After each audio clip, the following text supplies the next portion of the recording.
ეთერსია გადაცემა ავტოგრაფი. ასე შესანიშნავ გარემოში ვარ. ამ ქვეყანაში ლეგენდები ცხოვრობენ. დავიწყო. საინტერესო ეს არის პროცესია. როცა ეს არ არის, არაფერი არ არის მაშინ. ტრადიცია გადადის საუკუნიდან საუკუნეში. ესაა ჩვენი ისტორია, ეს არის ჩვენი გენეზისი. შენ ხარ ნაწილი უზარმაზარი ცივილიზებული სამყაროს. იმედი მაქვს, რომ კულტურა ყველაზე დიდ ავტოგრაფს ტოვებს კაცობრიობის ცნობიერებაზე. უნდა გიყვარდეს შენი საქმე. განწყობა უნდა გქონდეს, რომ იმღერო. ნებისმიერ სიტუაციაში შეგიძლია რომ გააკეთო შენი საქმე. ეს არის არისტოკრატიზმით სავსე გადაცემა. ეს არ არის ძველმოდური, მართლა. აი ეს არის თანამედროვე. ადამიანები მოდიან სიყვარულით ჩვენს გადაცემას. სიყვარულს ყავლი არ გაზდის, არც სიცოცხლეში და არც სიცოცხლეში. ამ ადამიანების გარეშე ეს არ გამოვიდა და ქვეყანას უმასპინძლებ, რომელსაც საქართველო ქვია. იუმორი იყო ყველგან და ყველაფერში. ჩემი ასაკი ის ადამიანებისთვისაც ძალიან საინტერესო იქნება. გამოვიდა ის, რაც მინდოდა რომ გამოსულიყო. მინდა რომ ეს გადაცემა გრძელდებოდეს სულ. დღეს მე დავინახე რომ ქართული საზოგადოების სიტყვა ისმენდა. ამას ვაგრძელებ ახლა. აი ეს ასე უნდა გაგრძელდეს. საღამომშვიდობის მოგესალმებით ქალბატონებო და ბატონებო, მივესალმები ტელეკომპანია იმედის მაყურებელს და მივესალმები რადიო იმედის მსმენელებს. მე ნიკოლოზ სულუკიძე გახლავართ და ეთერშია გადაცემა ავტოგრაფი. ავტოგრაფი ყველაზე მეტად უხდება იმ ადამიანს, რომელიც ახლა სტუდიაში შემობრძანდება. მთელი თავისი შემოქმედებით ის ყველგან ავტოგრაფს ტოვებს, თავისი ინდივიდუალიზმით, თვითმყოფადობით და კუთხეში მინაწერი მისი სახელის ინიციალით, რომელიც გარკვეულ ხარისხს, მნიშვნელობას და ფასს გამოხატავს. ალბათ არსებობენ ადამიანები, რომელთა ნამუშევრის შეძენაზე და სახშიქონაზე ბევრი ოცნებობს. სწორედ ასეთ მხატვართა შორის არის ბატონი მამუკა ცეცხლაძე, რომელიც ახლა სტუდიაში უნდა მოვიწვიოთ და რომელზეც იქნება ჩვენი დღევანდელი გადაცემა.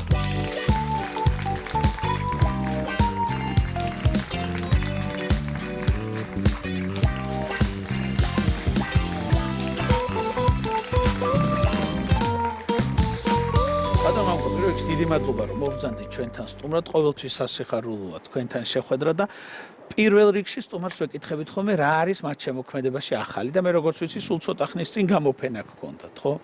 კი, მე და ჩემმა და მაიკო ცეცხლაძემ გავაკეთეთ გამოფენა Silk Factory-ში. და აქვე არ შემიძლია არ აღნიშნო, სულ ახლახანს გამოვიდა წიგნი ერეკლე მეფეს პერიოდის თეატრზე, სადაც არის თქვენი გასაოცარი ნამუშევრები და თვითონ იმდენი რამე შეიძლება ახალი გაიგოს მაყურებელმა, როგორი იყო მაშინდელი თეატრალური ცხოვრება და როგორ შეეწირა ეს თეატრი საქართველოს და კრწანისის ბრძოლას და საინტერესო იყო ალბათ ამ კუთხითაც თქვენთვის აი ამ მიმართულებით ამ წიგნზე მუშაობა, ხო? ძალიან, იმიტომ რომ ტექსტს რო გავეცანი, იყო სასწაული ტექსტი, აი ბატონმა ლაშა ჩხარტიშვილმა გადმომცა ეს ტექსტი და წაიკითხეო რა და რო წავიკითხე, საერთოდ წარმოდგენა არ მქონდა რომ ესეთი რამე არსებობდა, ერეკლე მეორის დროს იყო თეატრი, თან სამნაირი, სამი თეატრი, თავისი მსახიობებით, თავისი რეჟისორებით, რომლებიც თავისი ინტრიგებით და დაძაბული ინტრიგებს და იმას აღარ ვამბობ. და ესე იგი რო არსებობდა ამ ომში და უბედურებაში და რები ხდებოდა ხო ფაქტიურად სულ ომი და ის იყო და მაინც ახერხებდა ერეკლე ამ ამბავს და აგვარებდა და ჩამოყავდა უცხოელი რეჟისორები, მსახიობები, ეს ჩვენი რეჟისორებიც მიდიოდნენ იქ საზღვარგარეთ სწავლობდნენ, თან რა პერიოდია ხო, სულ თავდასხმები და სულ ომი და უბედურებაში რა. ალბათ ამიტომაც უწერია ივანე ჯავახიშვილს, რომ ერეკლე მეორე არა მარტო მნიშვნელოვანი მეფე იყო, მნიშვნელოვანი კულტურის ხელშემწყობი და მოღვაწე იყო. ჩემთვის იყო პირველად გავიგე ეს ამბავი, არ ვიცოდი და სასწაული ის იყო ხო და ლაშა მითხრა რა, რომ ისო რამოდენიმე ნამუშევარი იქნება დაგვიხატო რა, 1-5-6 ნამუშევარი წიგნისთვისო საკმარისი იქნება. მე 27 ნამუშევარი დავხატე და ლაშას უთხრა, მე არ შემიძლია მე 5-6 თუ 7 რომ მუშაობ რა, რომ მოდის და მიდის. 27 იქნება თუ 50. იგრძნობა თვითონ წიგნის ნახვისას, რომ აი თქვენ სასიამოვნო იყო თქვენთვის ამ წიგნზე მუშაობა, აი ზუსტად ასახავს იმას. ძალიან სასიამოვნო იყო და ეს იყო აი ამ საქართველოს ისტორიასთან დაკავშირებული, საქართველოს კულტურასთან მესამე ჩემი ნამუშევარი ესეთი 86 წელს სადიპლომო ნამუშევარში გავაკეთე სულხან-საბ ორბელიანის მოგზაურობა ევროპაში. ეს იყო ჩემი სადიპლომო ნამუშევარი და მე 2007-ში გავაკეთე ვეფხისტყაოსანის წიგნის დასურათება, ნახატები ვეფხისტყაოსანზე და მესამე არის ეს ნამუშევარი. 20 წლიანი შუალედი გჭირდება ხო, იმიტომ რომ საერთოდ არ მუშაობ მე ილუსტრაცია, წიგნი, რაღაცა, რატომღაც არ იმას მიშვება და რაღაც ესეთი თემა რო არის, ის თავისუფლად რო ვარ შეგნით და მოძრაობ, არა, ჩემთვის ძალიან ის იყო რა, მნიშვნელოვანი თვითონ ეს ამბავი ძალიან მნიშვნელოვანია. და მუშაობა ძალიან კარგი იყო ჩემთვის. ბატონო, დავიწყოთ თავიდან. თუ გახსოვთ ის ემოცია, ის განცდა, როდესაც ფუნჯი აიღეთ პირველად ხელში, ან რა დახატეთ, ან რა იყო იმის განსაზღვრელი, რომ თქვენ ამის გარეშე ცხოვრება არ შეგეძლო? ნუ რა ვიცი, რამდენი წლის ვიქნებოდი, 12, 13 ალბათ, 14 წლის, აი დაახლოებით ეგ პერიოდია და პიონერთა სასახლეში დავდიოდი, მაშინ ხატვის ის იყო წრეზე და ბატონ მიშა ცალქალამანიძესთან და ბატონ ბონდო ბაკურაძესთან. პირველი საღებავების სუნი ალბათ. აი თვითონ აი რაღაცა პატარა საღებავები იყო, მამა ჩემმა მიყიდა 12 წელი იყო შიგ პეტრეტუბიკები და აი ზეთის სუნი რა და ეს ფუნჯი რაღაც ისეთ რაღაცნაირი ფუნჯი ალბათ რაც მოყვებოდა იმ პატარა იმას უბრალო და თან მაშინ ხო არც ვიცი რა არის ბრალიანი რა არის უბრალო ხო და იმით რაღაცების ხატვა და რაღაცა და ალბათ ეს აი ეს იყო პირველი ჩემი შეხება აი ამ საღებავთან და ამ სუნთან. ვისაც მხატვრობა ესმის უყვარს და მით უმეტეს ამ სფეროშია, იმისთვის ალბათ არსებობს ერთეული მხატვრები ან ნამუშევრები, რომელიც აი მარადიულს თაბეჭდილებად, რაღაც ხატებად გარდაიქმნება ხოლმე. აი თქვენთვის ვინ არის ასეთი და თუ არის ქართველი ავტორიც მინდა რომ დაასახელოთ ან ნამუშევარი? საზოგადოდ ეხლა მასინა ტიციანის ის ნახე პორტრეტი, ვიღაცამ დადო Facebook-ზე, ბავშვის პორტრეტია, კინაღამ გავგიჟდი რა. ნახე მაგ ტიციანის ნამუშევრები, მაგრამ ნუ ეს წარმოდგენა არა მაქვს როგორ არის გაკეთებული, რამდენი ხანია ხო ხატავა რა. აი ისე არის გაკეთებული, რომ საერთოდ ვერ მივხვდი რა როგორ არის გაკეთებული. აი გაჩენილია უბრალოდ რა. აი სასწაულია და რა ვიცი, ძალიან დიდი მხატვრები, რასაკვირველია ტიციანი, ველასკესი, ტინტორეტო, ლეონარდო, მიქელანჯელო, რა ვიცი რა ჩამოთვალო. ქართველი მხატვრები, ესე იგი ძალიან დიდი სპექტრია, იცით, ქართველი მხატვრები. დაწყებული ფიროსმანიდან, დამთავრებული კარლო კაჭარავათი. აი, რა ვიცი, ძალიან ბევრი ქართველი მხატვარი მიყვარს და მომწონს.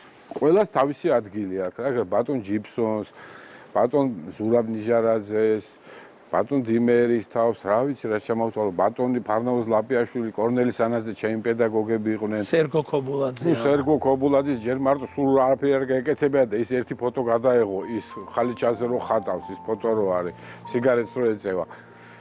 ისიც საკმარისი იყო და ის დანტეს ერთი პორტრეტი და აი დანტე არის ჩემთვის რაღაცა და ის ვეფხისტყაოსნის ილუსტრაციები, ნუ უდიდესი მხატვარი იყო. ბატონი სერგო ქობულაძე იყო ძალიან დიდი მხატვარი რა. და ესეთი ბევრი ვალერიან სიდამონ ერისთავი ასე უდიდესი მხატვარი.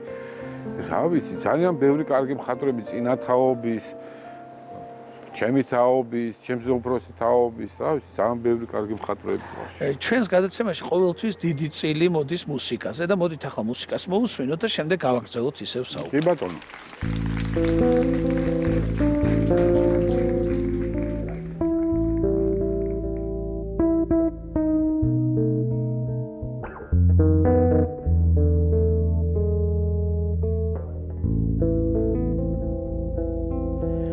რაგინდა ჩემგან არ დამეხსნები ვიწვიმედება ეშხისალები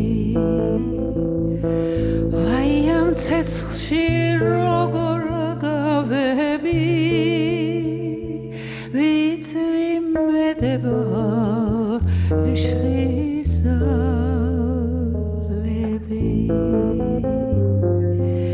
მინდა დაგწყევლო ენარ მომდელს ვფიქრობ გეჩხუბო გული არ მომდელს ვამბობ გაგექცევ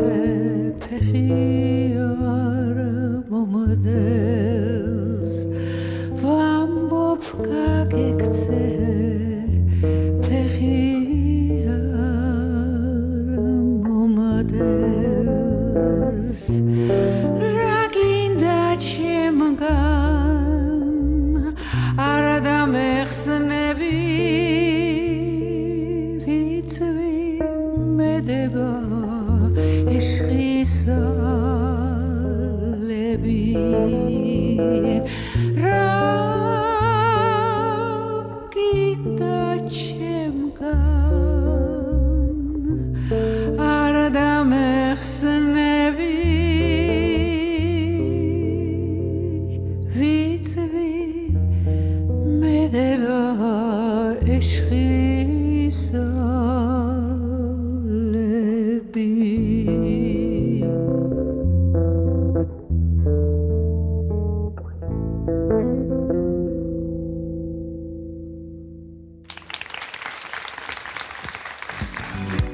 ახლა სტუდიაში ბატონი მალხაზ რუსაძე უნდა მოვიდეს.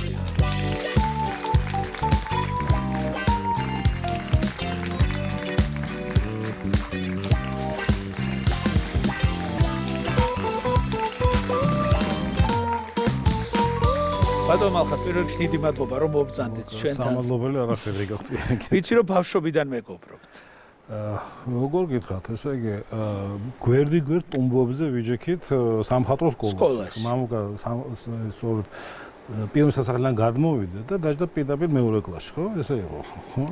და შემდეგ აი დარჩენილი 3 წელი ან ერთ კლასში ვიყავით, ან გვერდ ვიჯექით რა.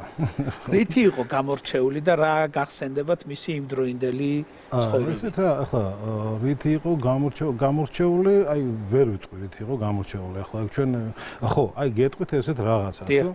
ახლა ჩვენი ასაკი იყო, შეესაბამებოდა ჩვეულებრივი საშუალო სკოლის, ვიყავით მეორე მესამე კლასელები ამ სკოლაში, მაგრამ საშუალო სკოლაში ვიყავით მე-7 მერვე კლასელები და ესეთი რაღაცა სხვაჩვენ დღემდე მომყვება. გადაწყვიტეს ბიჭებმა, რომ წავსულიყავით შატალოზე. ზოოპარკი ახლოს იყო და სკოლიდან თუ სამხატვრო სკოლიდან? სამხატვრო სკოლიდან. ეს შოკში ჩავარდა. აი როგორ ეს ხელები როგორ შეიძლება წახვიდო სამხატვრო სკოლიდან შატალოზე? ისე სკოლა კიო გასართარ შევალ, მაგრამ აი სამხატვრო სკოლიდან შატალოზე როგორ უნდა წავიდეთ? სამხატვრო სკოლიდან აი ეს იყო მისთვის აი რაღაცა, ნაყოფის საკითხი, ხო? ხო და მეც არ მინდა და აკაშენა ხო და მე შერცვა ვიღაცებს და მართალია რა ანუ უცებ აუღეს ალღო სიტუაცია საკუთარი ქცევის აბსურდულობას ახლა ჩვენ საშუალო სკოლიდან აქვაფარებდით თავს პრინციპში თავს ეს ვიყავით ბავშვები ხატვის ჟინით ატანილი და ნუ ქონდა ყველაფერი რა მოვალეობა იყო ისა ჩვენი ჟინი იყო ამ შემთხვევაში ხო და ეს იყო ეს აი ამით გამოვირჩა ეს და კიდე რაღაცა იყო ნატურმორტს ვალაგებდეთ ახლა ჩვენ სულ ყოველთვის ფერწერა იყო ნატურმორტის ათვისება ასე ვთქვათ რა და ნუ ახლა არ ვიტყვი ახლა იმას ისიც მხატვარია მაგრამ მარტივი ნატურმორტი მოიტანა და ამა ვარგიო ახლა ესე მარტივია ცოტა რთული იყოს რაღაც ხონდა უფრო გადავლახოთ სირთულეო ახლა ის სიტყვები არ მახსოვს მაგრამ ეს რო ხატო ეს რა არის აი ცოტა ისეთიო რა ანუ რა ავერჩეთ კომში და გოგრა ორივე იყო რთული თვითონ შეარჩია მე რომ ის რეკვიზიტები ეწყო დირექტორის კაბინეტში და ქართული გოგრა როა და ესეთი რაღაც და კომშიც ახლა გლუვი კომში არ არსებობს ხო და აი ეს ორ კომში და გოგრი და კიდე სხვა რაღაცებით იყო მისი ინიციატივით აწყობილი ეს ნატურმორტი ზოგადად სირთულეებს ეძებთ ცხოვრებაში ბატონო რა ხო რაღაც ამოცანებს ვისახავ ხო ну დავუშვათ რა შეიძლება უფრო მეტი რაღაცა ის რო იყოს მოსაბმელი რა მეტი საინტერესო აი მაგალითად რა არიცით აი მაინტერესებს რაღაც არქიტექტურა ლანდშაფტთან ახლოს რო დგას ან დავუშვათ რაღაც შენობა ან მთა ან რაღაცა ანუ რაღაც ის მაინტერესებს აი რაღაცა პატარა წვრილმანები ხდება დავუშვათ აქ და აქ რაღაცა დიდი ყაზბეგია მთა ან რაღაცა ან დავუშვათ მისი წმინდა პეტრეს ტაძარი ამ შემთხვევაში და ასე შემდეგ ანუ კი რაღაც სირთულეები მაინტერესებს მეგობრები, აი ეხლა თქვათ, თქვენ მობრძანდით დღეს აქ სტუმრად, ხო? ეს მოხდა ბატონ მამუკას გადაწყვეტილებით. აი რა ნაირ მეგობრებს ირჩევს ხოლმე ადამიანი? ერთი ვინც ულაქებს, მეორე ვინც ეუბნება, რომ აი ეხლა ამას აი აქ ესე ხო არ გააკეთებთ. აი კრიტიკისადმი თუ დაკვირვები ხართ, როგორი განწყობა? ხო, რაღაცა იდეა მეც მევაწოდე ერთხელ ხო და დაფიქრდა და შედეგი არც შეიძლება ჩემს ნათქვამზე არ უნდა გააკეთოს არავითარ შემთხვევაში მაგრამ ახლა ეს ქალაქის პეიზაჟებს რო უყურებ არა მე საუბრობთ გამოფენა იყო მაშინ ეგ პირველ ია გალერეაში ხო და საუბრობთ ეხლა ზოგადად ყველაფერზე და მე ვთხარ ეხლა უკვე ამოუწურვებს ქალაქებიო და რაღაც ახალი მიჭირდებოდა და მე ვთხარ რა მოდი რა ვქნათ ესე გააკეთე ის ქალაქები რომელიც არ არსებობს ქალაქი მოჩვენებები რომელიც აღარ არის ან არც ყოფილა ან შეიძლება იყოს მერე მაგრამ ჩვენ ხო არ ვიცით ამ მიმდინარე პერიოდში არაფერი მსგავსი არ არის აი ქალაქი მოჩვენება ქალაქი აჩრდილი რაღაცა და დაფიქრდა ახლა და ესე შედეგი არ ვიცი ახლა რა იქნება შეიძლება ეს უნდა დამწიფდეს ხატვის თავში და მერე უნდა დაველოდოთ ხო უნდა დაველოდოთ მაგრამ აი ერთი რაღაცა მინდა თქვა აი სირთულებთან დაკავშირებით ახლა ჩემთვის აი თქვენი შეკითხვა რო იყო რომ პირველი მხატვარი ვინ იყო რაღაცა ჩემთვის იყო მაგალითად სერგო კობულაძე ვეფხისტ ყაოსის ილუსტრაციებით. მე რო დანარჩენი იყო შექსპირის გაფორმებები, შექსპირის ილუსტრაციები, შექსპირის დადგმები, სცენოგრაფია ფანტასტიკა იყო ჩემთვის ეს აღმოჩენა და მეგონა სხვა მხატვარი არ არსებობს. და იმას აქში ვიყავი, როცა მეგონა ეს ერთი არის მხატვარი. და ეხლა ვეფხისტ ყაოსის ილუსტრაციები, აი სერგო კობულაძის გავლენით ვეფხისტ ყაოსის ილუსტრაციები არის ჩემი როგორი კოლექცია, იცი, ვნახულობ და ვიმახსოვრებ, არ ვაგროვებ ნამდვილად ხა.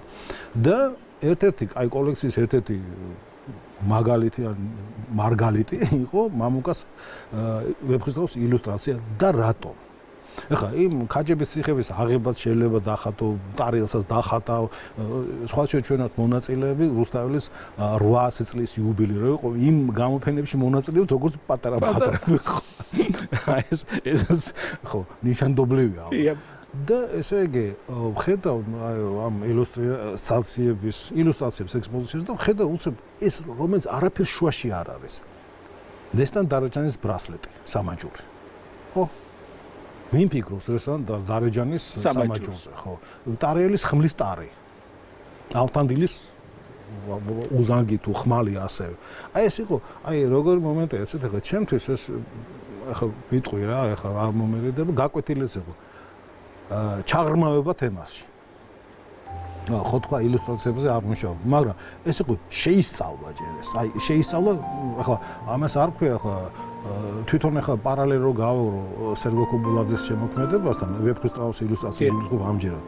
ახლა ის არის სერიოზული ეთნოგრაფიული ნამუშევარი. ეთნოგრაფია შეისწავლი სერგო კობულაძის ილუსტრაციის მიხედვით. იმდენად რთული და იმდენად სერიოზული ნამუშევარი. და ახლა მაგრამ მას არ უფიქრია პერსონაჟზე. მამუკა მიფიქრა დარეჯანის სამაჯური, თინათინის საყურე და ეს აქცეს ყოფითი დეტალები და ანუ ეპოქასთან გაკავშირებს. აი წეღან ბატონო მამუკა საუბრობდა ჩამოთვალა მხატვრები და ახსენეთ თქვენი ორი პედაგოგი, კორნელი სანაძე და ფარნა ლაპიაშვილი, რომელთანაც თქვენ სწავლობდით პროფესიას, ხო? ექცევი გავლენის ქვეშ პედაგოგის თუ თავიდანვე უნდა აკონტროლო, რომ ეს სახიფათოა და შენი უნდა აკეთო. აი რა დაგრჩათ მათგან? რა არის იცით, მე არ მქონია ესეთი რაღაც, რომ აი გავლენის ქვეშ არ მოვექცე და აბა რა მომივა და რა დამემართა მოიქეცი გავლენის ქვეშ რა რო სიტყვაზე რას კარგავ არაფერი არ იცი ჯერ ხო პირველ კურსზე ხარ გინდა მეხუთეზე იყო მაინც არ იცი გინდა ეხლა მაინც არ იცი ასე რომ ისში რომ რაღაცა გავლენის ქვეშ მოექცევი აბსოლუტურად არ მქონია არასოდეს ჩვენს გადაცემაში არის ესეთი რუბრიკა ეპიზოდი სადაც ვიხსენებთ იმ ადამიანებს რომლებიც ჩვენთან ერთად აღარ არიან და ჩვენ ახლა მაია მაისურაძის ეპიზოდში უნდა გავიხსენოთ ბატონი კორნელი სანაძე მალაკრის ქუჩაზე იყო სარდაფი გარდანახი სადაც ერთხელ დავინახე მხატვარი ხატავდა მას შემდეგ მე ხშირად ვიყავი ამ სარდაფში მერე გავიგე ნიკოლა ფიროსმანაშვილი ყოფილა და ლექსიც მივუძღვენი მას ეს მოგონება მხატვარ კორნელი სანაძეს ეკუთვნის. ბავშვობიდან ხატვით დაინტერესებულს გაუმართლა და ერთ მშვენიერ დღეს მოსე თოიძე მოჰკიდა ხელი. თავდაპირველად 13 წლის ბიჭის ხუჭუჭა თავმა მიიპყრო თოიძის ყურადღება. დასვა სკამზე და მხატვრებს განუცხადა.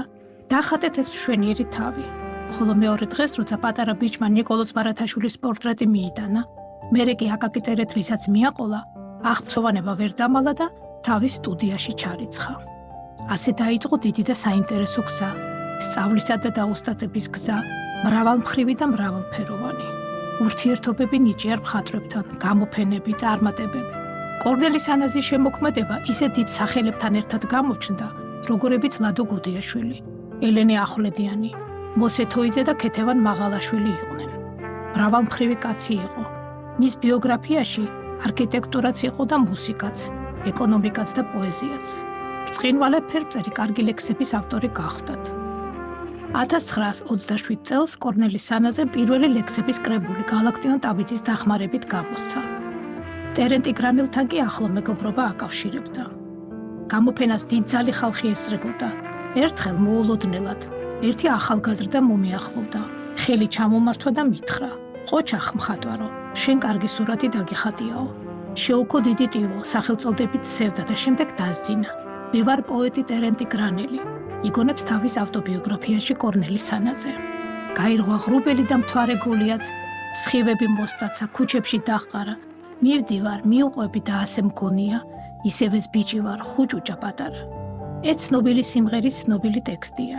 მისი ავტორი კი მრავალი თაობის აღმზრდელი, პროფესორი, გამორჩეული ფერმწერი და გრაფიკოსი კორნელი სანაძეა. თქვენი თაობა 80-იანელები რაღაც განსაკუთრებული სითამამით შემოხვედით და რაღაცა ისეთი ახალი ტალღა შემოვიტანით, რომელიც შეიძლება ჩაითვალოს, რომ ყველაზე მეტად მხატვრობაში იყო დროს გასწრებული სწორედ იმ 80-იან წლებში, ვიდრე მაგალითად სხვა ხელოვნების დარგებში. ეს ერთწილად დამოკიდებული იყო მეათე სართულზე, ხო თქვენს გაერთიანებას. ამ მეათე სართულზეც რო ვისაუბროთ. კი ბატონო, ვისაუბროთ, მაგრამ აი ჩვენამდე ანუ აი ჩვენს წინათა აი ჩვენზე ასაკეთოდნა უფროსები ისეთი მხატვრები როგორც ირაკლი ფარჯიანი, გია ბუღაძე, ლევან ჭოღოშვილი ანუ ესენი იყვნენ ჩვენს წინ გია ეძგვერაძე იგივე და აი ეს მხატვრები ილიკო ზაუტაშვილი, გელა ზაუტაშვილი ანუ ეს ის ხალხია ვისგანაც აი ჩვენ აი მე რო ვიყავ პირველ მეორე კურსზე ისინი იყვნენ აი მეხუთეზე დამთავრებდნენ და იმათგანაც რასაკვირველია ძალიან ბევრი რამე მაქვს ნასწავლი რა და ნანახი და ის გაოცებები ჩემი პირველი ისინი რომ მუშაობდნენ მე ხო მხატვრობა გარდა მხატვრობა პრაქტიკაც არის ანუ უნდა უყურებდე როგორ აკეთებს ის მხატვარი რომ იქიდან მიხვდე თორე ისე ვერ მიხვდები და მე უკვე სხვა რაღაცებს პარალელებსავლებ და აი რაღაცნაირად აი შენ თვითონაც წინ მიიწევ და ის შენი მეგობრების უფროსი თაობის ხალხი მხატვრები ყველას ვერ ჩამოვთვლი ბევრი არიან მაგრამ მე ძირითადი მაინც ეგენი გამახსენდა ხო და ძალიან ბევრი რამე მაქვს ნასწავლი მაგათგან რასაკვირველია როგორ მიხვედით მეათე სართულამდე ეს დიპლომი ეს ბევრჯერ მაქვს მოყოლილი სადიპლომო ნამუშევარს აძლევდნენ ყველა მხატვარს თუ დიპლომის ოთახი და რავი ვიბრძოლე რაღაცნაირად და მეათე სართულზე იყო უბრალოდ ის შენობის მეათე სართულზე იყო და მე იმიტომ დაერქვა ეს მეათე სართული ჯგუფი და საინტერესოა ის რომ ბაქოში იყო მე-7 სართული და ერევანში იყო ესეთ ჩვენი თაობის მხატვრების ერევანში იყო ისა მე-3 სართული თუ მე-4 სართული ანუ რაღაც უცნაურად ანუ იმათმაც რაღაცა იმ პერიოდში 80-90-იანების ბოლო აი ეს პერესტროიკის დასაწყისის თემა და აი რაღაცა აი ეს ყველა რთული პერიოდი 90-იანების დასაწყისის და ისა რაღაცნაირად აი ესეთი მხატვრობა როგორც გადარჩენა როგორც აი რაღაცის არსებობის მაშინ ხო სხვა ფიქრები მქონდა იმიტომ რომ როდესაც ხარ 25, 26, 30 წლის ასაკურია სულ ინგრეოდეს ყველაფერი მაინც кай ხასიათზე ხარ და მაინც ეს ანუ წინ და რაღაცა გაინტერესებს და ანუ აი რაღაც ეგ პერიოდიც მნიშვნელოვანი იყო აი მეათე სართული რასაკვირველია მოდით ახლა კიდევ მოусმინოთ მუსიკას და შემდეგი სტუმარი უნდა მოვიწვიოთ სტუდიაში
ვაგრძელებთ გადაცემას და ახლა სტუდიაში ქალბატონი ლიკა კაჭარავა უნდა მოვიდეს.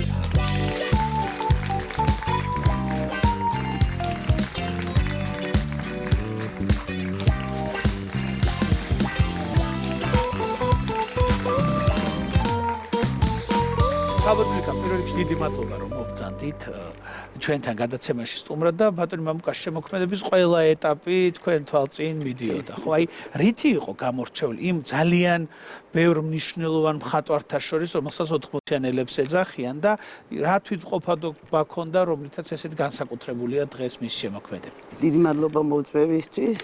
დასაწყისშივე ვამბობ, რომ ძალიან დიდი პატივია მამუკას მეგობრობა. რაღაც ისე აეწყო, რომ ესე გამოვიდა კარლოს მერე ესეც მამუკას დამსახურება ერთი წუთით არ მიუტოვებია კარლოს ოჯახი ეს ერთი კარლო კაჭარავა ქალბატონი ლიკა არის ბატონი კარლოს და ბატონო არასოდეს აი არ მახსოვს არც მამუკას და არც লিას მის მეუღლეს ხა იცით რა არის რაღაცნაირად უხერხულია მე რომ საუბრობ მამუკას შემოქმედებაზე, მაგრამ უბრალოდ მხოლოდ იმის გამო რომ ჩემ თვალწინ ხდებოდა ეს ყველაფერი და რაღაცნაირად აი მეგობრის გადმოსახედიდან კი არა, უფრო იმ ადამიანისგან, ვინც ამას ყველაფერს უყურებდა. ნუ ჯერ დავიწყოთ იქიდან რომ ახალგაზრდები როცა იყვნენ და ეს მე-10 სართულზე იყო აქ საუბარი საუბრობდით ყველას ჰქონდათ აი ზედმეტ სახელი ამ 10 სართულის ჯგუფის მხატვრებს ესენ და მამუკას ერქვა პატრიარქი იმდენად გამორჩეული და დიდი მხატვარი იყო თავიდანვე აი ესე მიმართავდნენ პატრიარქი ესე და არქვა სხვათა შორის მე მგონი კარლო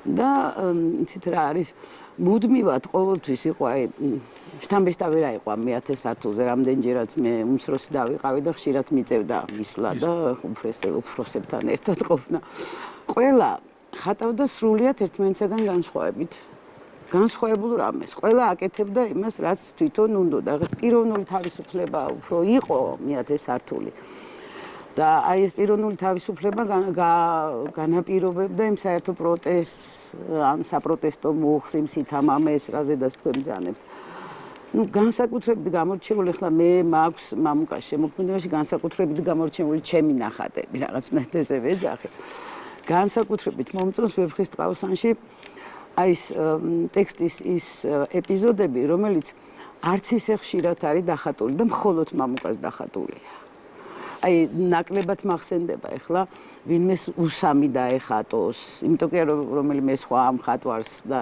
სხვა ილუსტრაციას ილუსტრაციებს თუდად უყურებ აი უსამის დახატვა ქაჯეთის მეფის დის გარდაცვალების დატირების სცენა ну ნაკლებად აი ეს არის ყველაზე ჩემთვის საყვარელი ხა ყოველთვის გამორჩეული იყო ხო გეუბნებით აი თუნდაც ის მოგზაურობა სულხან-საბას მოგზაურობა ევროპაში და ну ბოლოს ახლა ყველამ კარგად ვიცით რასაც აკეთებს მამუკა და რა ვიცი ერთ-ერთი ნიასე მგონია რომ ერთ-ერთი მნიშვნელოვანი და წამყვანი მხატვარია დღეს აი სწორედ ამაზე მინდა კითხოთ ერთი არის რომ შენ ქვეყანაში გაფასებენ პატივს გცემენ და გაქვს შენი შემოქმედება მეორე არის უცხოეთში როცა იფინები და ერთ-ერთი პირველი გამოფენა თქვენი გერმანიაში მოხდა ხო აი რა მნიშვნელობა აქვს მხატვარს უცხოელ დამთვალიერებლებთან შეხვედრის აი რას იღებს და აფასებს თუ არა სხვანაირად თავის შემოქმედებას იმიტომ რომ აქ რომ მოდის ყველა მაინც უკვე დამოკიდებულებით მოდის დამთვალიერებელი და იქ მიდიხარ არ იცი ვინ არის უბრალოდ მიხვდები ტილოზე რასაც დაინახა რასაკვირველია ხო მხატვრისთვის აუცილებელია და პირველია ეს ჩვენი გასვლა საზღვარგარეთ იყო აღმოსავლეთ იმაში ბერლინში 87 წელი ახლა წარმოიდგინე რა 87 წელი ოვირია ჯერ კიდევ და ოვირის დირექტორი და არ შეიძლება წასვლა და აბა იქ არ დახატოთ რაღაც მართლა ესეთი საუბრები იყო რა რომ იქ კარგად მოიქეცით და რაღაცეები რა ხო და ნუ ეხლა დღეს სასაცილო მართლა შეხა ჩვენი შვილები და იმ თაობას რო უთხრა ვერ გაიგებენ რა ოვირი საერთოდ რა არის არ ციცია ხადა მაინც მიდიხარ და ეს მატარებელი მე სხვა იმაზე რო გადავიდა რელსებზე და იქიდან რაღაც ბრესტი და რაღაცა და ნუ ეს რა იყო აი ну ომში ну საგაციდან საგაც აღმოჩნდი საერთოდ სხვა პლანეტაზე ხო სხვა პლანეტაზე ხარ რა რასაკვირველია ჯერ გაინტერესებს ეს ნუ თვითონ ქალაქიც ახლა ბერლინი და ახლა ვფიქრობ მე რომ არც თუ ისე დიდი დრო იყო გასული მეორე მსოფლიო ომიდან რა ანუ 87 წელი და 45 წელი ну რაღაცა რა 25 წელი თუ 50 წელი ან 40 წელი არ არის ეს დიდი დრო და ნატყვიარების სახლებზე და დანგრეული რაღაცეები ჯერ კიდე იმ დროინდელი ხო და გამოფენა ხო ასე ვქო გაინტერესებს ყველაფერი რო ჩამოხვედით შეიცვალა რამე ტილოზე გერმანიიდან და ხო ნუ ეს რომელი პერიოდია იცით აი მე-10 საათულის პერიოდი დამთავრებულია მარჯანიშვილის სახელოსნოში გადასულები ვართ იქ ვაგზელებთ ამ იმას უბრალოდ გადადის უფრო დიდი მასშტაბის ზომები იმიტომ რომ პირველ საათულზე იყო ზურგლები რომელიც მუშაობდნენ და იმათ გვიკეთებდნენ ისინი ჩარჩოებს და ამ ქონდა ეს თოკით ზემოთ მე-3 საათულზე ხო და კარლოს გენერალი იქ არის დახატული მარჯანიშვილის სახელოსნოში აი ცნობილი გენერალი რომელიც ახლა იყო გამოფენილი გენტის მუზეუმში და ის გამოფენა შესანიშნავი გამოფენა იყო და როგორც საკურატორო ნამუშევარი, როგორც ლიკას ნამუშევარი, ეს ყველაფერი თვითონ ორგანიზაცია, ყველაფერი იყო ძალიან კარგი და გენერალი მახსოვს იქ რო ხატავდა მარჯანიშვილის სახელოსნოში. თბილისის ხელოვნების ბიენალე, რომლის ჩატარებაშიც განსაკუთრებული წვლილი მიგიწვი და ძალიან მნიშვნელოვანი მოვლენა იყო იმ დროისაც. აი, რამ განსაზღვრა ეს მოვლენა და როგორ დაიწყო? ეს არის თუ არ ვცდები 96 წელია. 96 წელია. უშუქობა. ანუ ეხლა როა რადისონი, ეს რედისონი. აგერ დახატული საბარი. მან იდგა ეს ივერია სასტუმრო და შიგნით ცხოვრობდნენ აფხაზეთიდან ტოლვილი ადამიანები, ხალხი და ბატონმა გოგი გუნია მითხრა, ეხლა ფიროსმანის 130 წლის რომელიც იმხანით მეგონი კულტურის მინისტრის მოადგილე იყო. კულტურის მინისტრის მოადგილე იყო, თვითონ მხატვარი, შესანიშნავი მხატვარი, სცენოგრაფი და მინისტრის მოადგილე და ბატონმა მეგობრობდით ბატონ გოგისთან, ბატონმა გოგი მითხრა, რომ მოდიო რა შენ აი როგორც კურატორი ისე იმუშავეო და გავაკეთოთ რაღაცა. მარტო ეს 130 წლის თავი და მირზაანში წასვლა და იქ ცეკვა და მერე უკან წამოსვლა და რაღაც ტაშის დაკვრა და ეს არ გვიდა იქნება რაღაცაშიო ეს ამ რაღაცა ჩავრთოთო აი ეს თანამედროვე ხელოვნების ამბებიო და კი ბატონო მეთქი და გავაკეთეთ რა ეს ბიენალე მაშინ ესე იგი ბაქოდან იყვნენ აზერბაიჯანელი მხატვრები იყვნენ მაშინ ვინც შეიძლებოდა რა ისა სასომხეთიდან იყვნენ მხატვარი ერთი ამერიკელი მხატვარი იყო ისიც სომეხი სირიელი წარმოშობის სირიიდან წარმოშობის სომეხი ცნობილი ამერიკელი მხატვარი და მოსკოველი მხატვრები იყვნენ მაშინ ესეთი ნონკონფორმისტების მერე წამოსული აი მაგ ნონკონფორმისტების მერე უკვე ჩვენი თაობის მხატვრები საკმაოდ ბევრი ისიც იყო რაღაც მოსწონდათ ხალხს არ მოსწონდათ მაგრამ მაინც რომ გაკეთდა ეს პირველი ბიენალე და როგორც კურატორი მე ვიყავ პირველი და უკანასკნელი ბატონო აი რა განსაზღვრავს ნახატის ღირებულებას მე მგონი მარტო ხარისხი და შემოქმედებითი ღირებულება აი პიარი დღეს თანამედროვე მენეჯმენტი ბაზარს რა არეგულირებს ხატრობაში რაოდენობა რთული თემაა იცი ნიკა რთული თემაა იცი მეც მართალი გითხრა რაღაც ჩამოყალიბებული ის ნამდვილად არა მაქვს საერთოდ ეს ვინ არეგულირებს და რა არეგულირებს და წარმოდგენა არა მაქვს რატომღაც არის და ალბათ პირველ რიგში თვითონ მხატვარი რა მოდით ახლა ისევ მოусმინოთ მუსიკას და შემდეგი სტუმარი მოვიწვიოთ გადაცემაში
ბატონო მამუკა, მარჯანიშვილის თეატრის სახელოსნოსაც მინდა კითხო და ზოგადად თქვენი დამოკიდებულება სცენოგრაფიაზეც.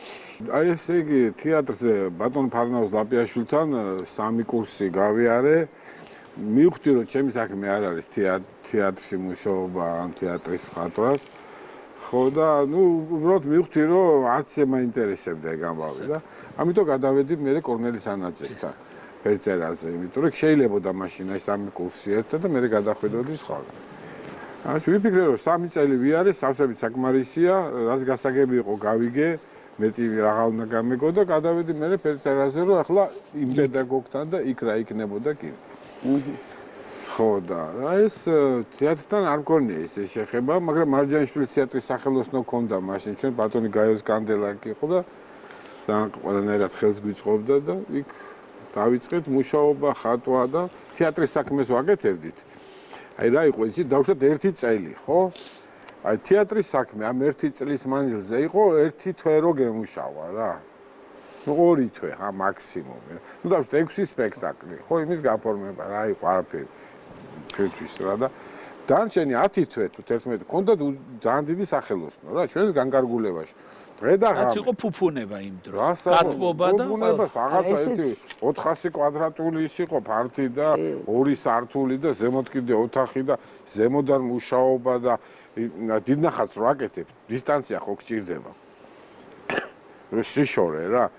ხო და აი ესე ქვემოთაც მუშაობდით და რა ვიცი ძალიან ზოგადად ძალიან მხარდაჭერილი იყო მეათე სართულიც სხვათა შორის უფროსი თაობისა ნებისმიერი მაშინდელი ამ გარემოცვისაგან ვინც გარკვეული იყო მეათე სართულიც მარჯანიშვილის თეატრის სახელოსნოდ საოცარი მხარდაჭერა ჰქონდათ და ბატონ მაგაკი ბაქრაძემ გაგვიკეთა გამოფენა მარჯანიშვილის თეატრი წარმოიდგინეთ რა ეს მაშინ იმდენად დიდი თანადგომა იყო უფროსი თაობისაგან მე ეს მახსოვს მართალია უმცროსი ვიყავი მაგრამ ყველაფერს თითქმის ამას ვესწრებოდი და თვითონ კარლოც წერდა და აი მამუკაც დამეთანხმება და თქვენს ალბათ რომ მუდმივად იყო ძალიან მხარდაჭერილი, ძალიან წახალისებული, ოღონდ ჩუმად ისე რომ არ გამოჩენილიყვნენ ძალიან ესეთი რაღაც ჰარმონიული მდგომარე ჰარმონია ასუფებდა რაღაცნაირად უფროს თაობას შორის, იმიტომ რომ ისინი ხვდებოდნენ, აი მე მახსოვს ბატონი ჯიბსონი მოსულა იქ და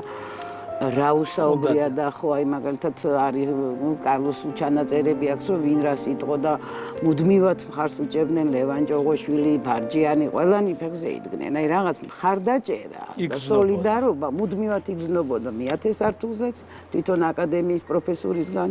ასე არ იყო მამ? კი, როგორ არა, და იგი ბატონი აკაკი ბაქრაძე. საოცრება იყო რომ მაშინდელი ქარვასლის დირექტორი როგორი დიდი სიამოვნებით აკეთებდა ამას ყველაფერს რა გამოფენებს აწყობდა მართლა ძალიან საოცარი ის იყო ბატონი თემური ბერიძე ქარვასლის დირექტორი იყო აი ხო იყო იგივე იმავე პერიოდში რუსეთში დავუშვათ მოსკოვში ბულდოზერები რაღაც მთელი ის გახსოვს ხო ასეთი თითქოს რაღაც იგივე ლიკა მამაცაშვილი მაშინ მუშაობდა ლიკა მამაცაშვილი საერთოდ მატიანია მე მგონი მთელი ამ ყველაფერს და ერთ-ერთი სულ მანდი იყო ქარვასლაში ერთ-ერთი მასიური ჯერ ზემოთ გვიკეთებდა ლიკა მამაცაშვილი და მე ვექვე. პრაქტიკულად აი ლიკა იყო თანამონაწილეც იყო კალტო ლიკა და რა ვიცი რამდენი ხელშეწყობა აი ამ ოფიციოზისგან ვამბობ რაც დაუშვათ არის სხვა მით უმეტეს ახლა მარჯანიშვილის თეატრში რესპუბლიკებში ერთდროულად იყო ჯაზის ესეთი იმიტომ თვითონ ბატონი გაიოსდელაკი იყო ძალიან დიდი მოყვარული ჯაზის და მუსიკის ასევე თქვენ შემდეგი სტუმარი უნდა მოვიწვიოთ ახლა სტუდიაში ბატონი გია გუგუშვილი შემოგზავნება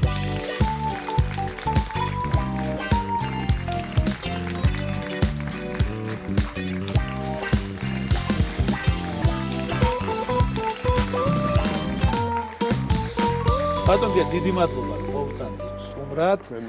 მე როგორც ვიცი განსაკუთრებული როლი აქვს მუსიკას ბატონი მამუკას შემოქმედებაში და ასე ვიცი თქვენც მელომანი ბრძანდებით. აი როგორ დაიწყო თქვენი შემოქმედების და მუსიკის თანაარსებობა რომ მაგას ვერ გეტყვით ხა არც მახსოვს იმდენი წელი გავიდა მაგრამ მახსოვს როგორ გავიცანი მამუკა გრიბოედოვზე ვიდექით და გამოცდები დამთავრდა მისაღები და მე და მამუკა გაკვირვებულები ვიდექით და ველოდებოდით ჩვენ ბედს და ორივე მთელი რაღაც 230-მა კაცმა და ორი-ორიანი დაიწერა ერთი მამუკას ერთი ჩემი მაგარი სოლიდარობა ორი-ორიანი და ნუ ჩვენ თავისთავად გამოვარდით გამოცდები და ნუ ჩამოშორდით რა თქმა უნდა მან ჩაისახა ძმობა ხო და მან ჩაისახა და ეს გამოვლენდა ხანრაში და ნუ ერთ-ერთი გამოვლენა იყო რა თქმა უნდა მუსიკა თავისთავად ეხა ისეთ პერიოდი იყო რომ Facebook-ი არ იყო ნაყიდი არ ქონდა ინტერნეტი არ იყო და ნუ თან ეხა საბჭოთა კავშირი იყო ნუ კუც იქნებდა მაგრამ საბჭოთა კავშირი იყო და დისკის რაღაც აი იმისი ვინილის დისკის შოუნაც კი პრობლემა იყო არ იყო რა და რაღაცასო ვიშოვიდით ხან მამუკასთან მივდიოდი ამოდენა დისკი მე გავახელში ვუსმენდით მე მამუკა მოდიოდა ჩემთან და ეს იყო რიტუალი იყო მთელი და მრავალი ხალხი ამითი იყო დაკავებული და ნუ აი ორი ცენტრი ნამდვილად იყო ერთი მამუკასთან ერთი ჩემთან სადაც ეს დისკები რეალი იყო უმეტესად ვუსმენდით ახლა მარტო დისკები არ იყო დისკებს სახელი ქონდა ჯაზზე იყო რაღაც ჯაზი ნუ ჰარდ როკიც მაგრამ ზოგადად მთელი ინფორმაცია რაღაც დასავლურ კულტურაზე და ზოგადად იმ სექტორებზე რაც ჩვენთვის მაშინ საქართველოში ძნელი მისაღები იყო იმ ინფორმაცია ვიღებდით ამ დისკებიდან რა ვუსმენდით და რაღაცა ვიზრდებოდით გმავდებოდით თვითონ გაფორმებაც რა იყო დისკების ხო დიზაინი ხო და აი ნუ ძალიან დიდი ადგილი უკავია მე მე-10 სართულის წევრი არ ვიყავი ასე გამოვიდა მაგრამ აი მუსიკაში მე და მამუკა ვიყავით მე-11 სართულს ბატონო მამუკა ერთი მსახიობი ქალბატონი იყო ჩვენთან გადაცემაში სტუმრად და რომლის ყველა ოჯახის წევრი თეატრში იყო და რო გამოიკრებოდა როლების განაწილებაო ჯერ რომ მივრბოდიო და ჩემ გვარს ვეძებდიო და მე მახსენდებოდა რომ ჩემი შვილიც ჩემი ქმარიც იქნებოდა თუ არა როცა ერთ ოჯახში ამდენი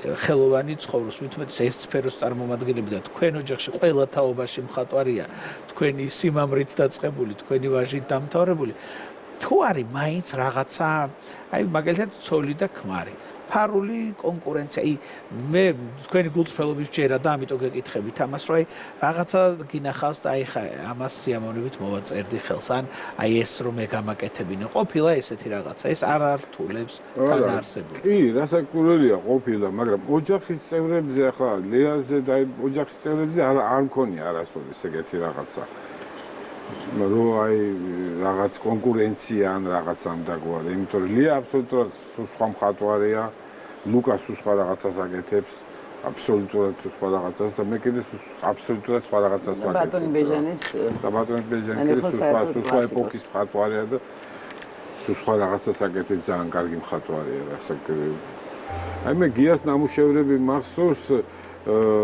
აი ეს ის პერიოდია ოროსნების ისა ძმობა რა ყველაზე დიდი ძმობა ესე თელ 200 კაცი ორი აი დაიწერა და წარმოიდგინეთ ეს რა ხელა სტიმულია რა არის ხუთი რომ მიგვე ვაფერი არ იქნებოდა საერთოდ არ ძმობა და მხატვრობა არ ყოფილიყავით მხატვრები ხო ამან წარმოშვა და აი გიას ნამუშევრები მახსოვს კარგად როგორ აკეთებდა და ის გაოცება ჩემი რასაც აკეთებდა აი პირველი ლისირებას როგორ აკეთებდა იქ უმბრას არც გიასგან გავიგე ეს უმბრა ლისირება ეს ოხრა ოქროსფერი როგორ დევს მთელი ამბებია ტექნოლოგიური მხარე ლაქს როგორ ხმარობს აი ეს არ ვიცოდი მე და ისე რომ ბევრი რაღაცა გიასგან მაქვს ნასწავლი და რა ვიცი ესე ერთმანეთით იცი ხა მხატვრები მე კი ვახსენე რომ უფროსი თაობიდანაც ბევრ რაღაცას სწავლობდით ჩვენ და ეს არის იმიტომ პრაქტიკული სამუშაოა და ამიტომ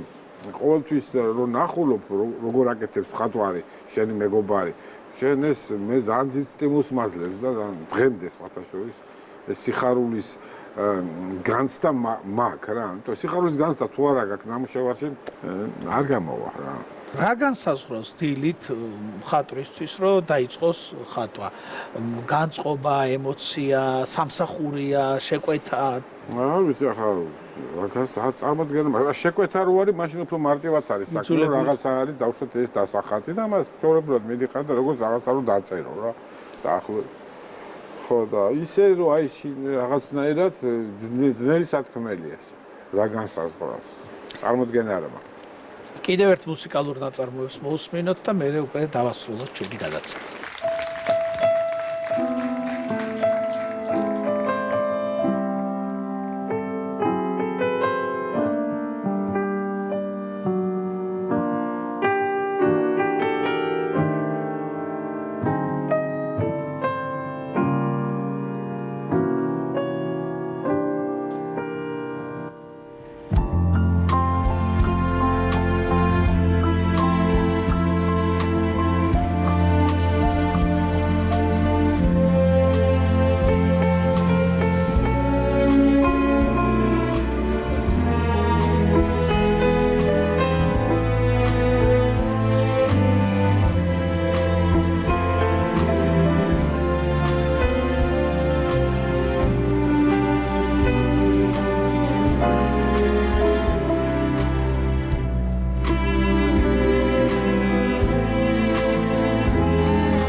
პირველ კურსელები თუ მე სხვა ინსტიტუტში ვსწავლობ, მამუკა აკადემიაში ვსწავლობ და ამ დროს ხდება სასწავლო.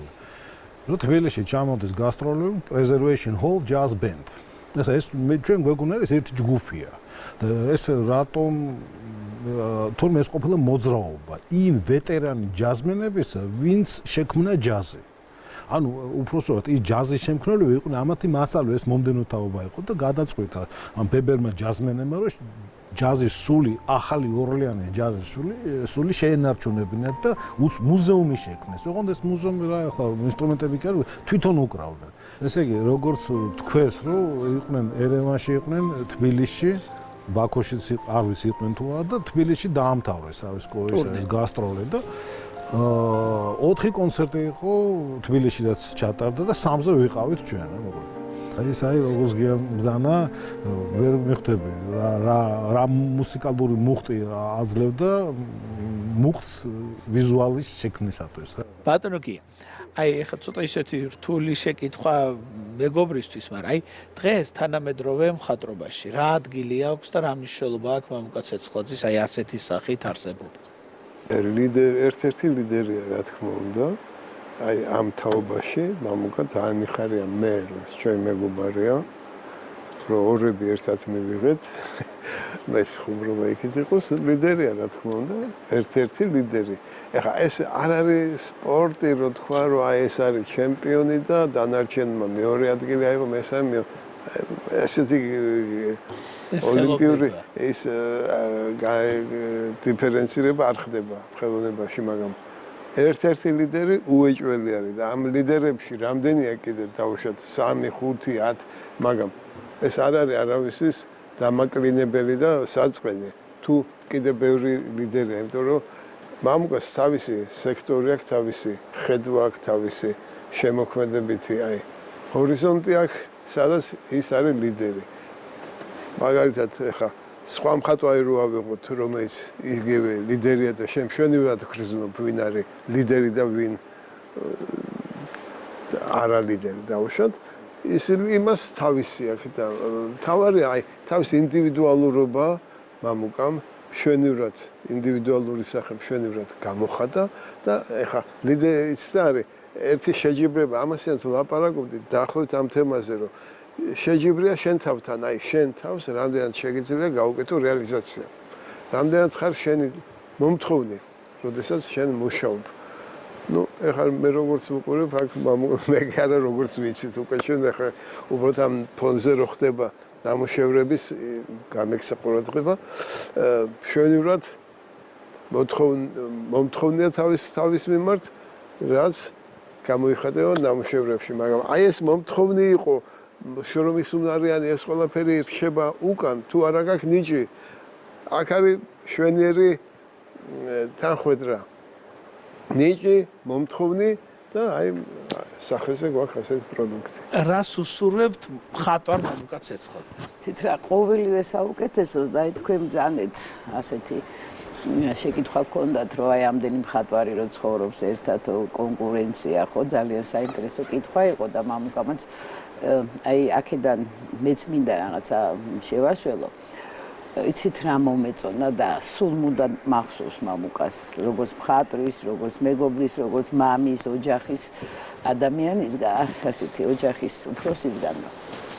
აი ესეთ რაღაცა უთხრა ერთ-ერთ კოლექციონერს, ერთ-ერთ აი მყიდველს ხო აქ რო საუბრობდით.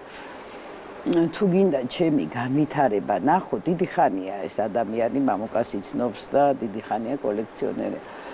შეგიძლია წახვიდე გამოფენაზე, ჩემი ლუკას გამოფენაზე და ნახე როგორ განვითარდი მე. ანუ ის სხვა რამეს აკეთებს, ლუკას სხვა რაღაცას ხატავს. სრულიად თვითყოფადი. ნუ ლიაზე არ ვლაპარაკობ, ეს ლია კიდე ცალკე თემაა, ცალკე გადაცემაა და ცალკე ის არის დიდი მხატვარი, სხვა შორის აი რომ ამბობდა ლიდერი ერთ-ერთი ლიდერი ლიაც არის ამ თაობის და აიცით რა არის აი ეს ნათქვამი თავისთავად ისე კარგად მახსოვს თუ გინდა ჩემი განვითარება ნახო წადი ლუკას გამოფენაზე და 20-25 წლის მანძილზე რაც მოხდა როგორც განვითარდი ამას შენ ნახავ ეს ძალიან საოცარი ნათქვამი იყო და არასოდეს არ დამავიწყებ ეს არ არის როგორ გითხრათ უბრალო ნათქვამი ეს მამუკას შეიძლება უბრალოა მაგრამ მსმენელისთვის ჩემნაირი ადამიანისთვის ეს არის აი განვითარების მიღწევა, ჰარმონია, რასაც ოჯახში ხდება და მამუკას, რა ვიცი, იმიტომ უსურვებ ყოველივე საუკეთესოს, რომ პრაქტიკულად ჩემი ოჯახისთვისაც იგივეა, რაც მამუკას ოჯახს უსურვოდა.